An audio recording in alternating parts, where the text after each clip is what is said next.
Myth number 79. It's impossible for me to overcome fear and anxiety. This is a very real struggle in the lives of so many people today, of which I was plagued throughout most of my adolescence. That is, the battle of fears and anxiety bombarding a person's thought life, bringing them into absolute despair. Have you ever been gripped with fear?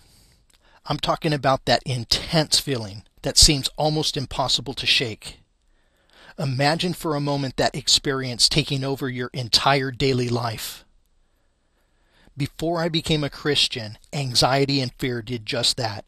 It took over and consumed my thoughts, thinking there was no possible way for me to escape the clutches and bondage that it was bringing me under.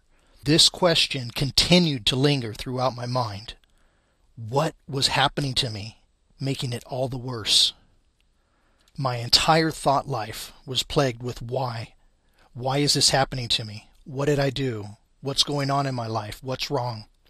Friends, I was living my life independent from the merciful God who created, loved, and could bring deliverance to me.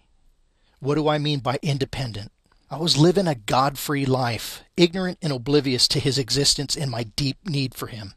Overcoming this battle seemed almost impossible. Nothing in my life had sovereign authority with sovereign power. Sovereign authority, what's that?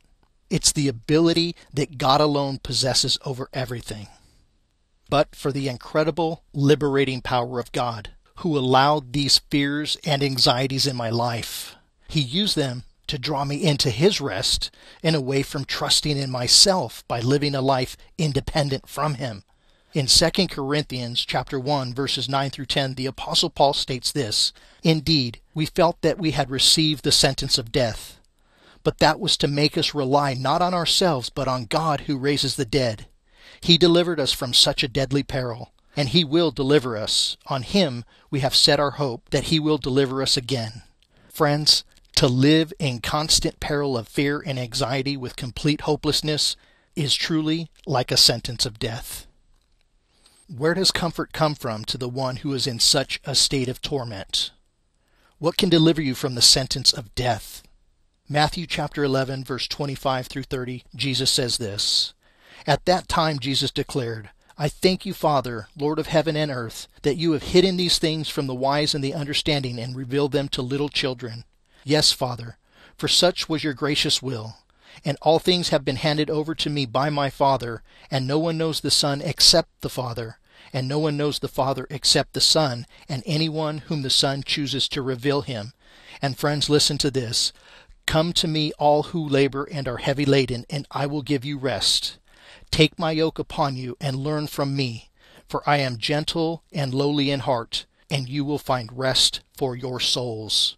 For my yoke is easy and my burden is light." Rest for your soul. This is exactly what so many of us desperately need. And Jesus Christ graciously and mercifully can give it to us. A perfect love. 1 John chapter 4, verse 17 through 19 states this, "By this love is perfected with us, so that we may have confidence for the day of judgment. Because as He is, so also are we in this world. There is no fear in love, but perfect love casts out fear. For fear has to do with torment and punishment, and whoever fears has not been perfected in love. We love because He first loved us." Friends, that's a perfect love. Are you trusting in Jesus Christ and truly set free from captivity? Our biblical conclusion is this. Friends, you better believe Jesus Christ can set us free from fear and anxiety. My life bears witness to it. Philippians chapter 4, verses 4 through 7, the Bible states this, "Rejoice in the Lord always. Again I will say rejoice. Let your reasonableness be known to everyone. The Lord is at hand.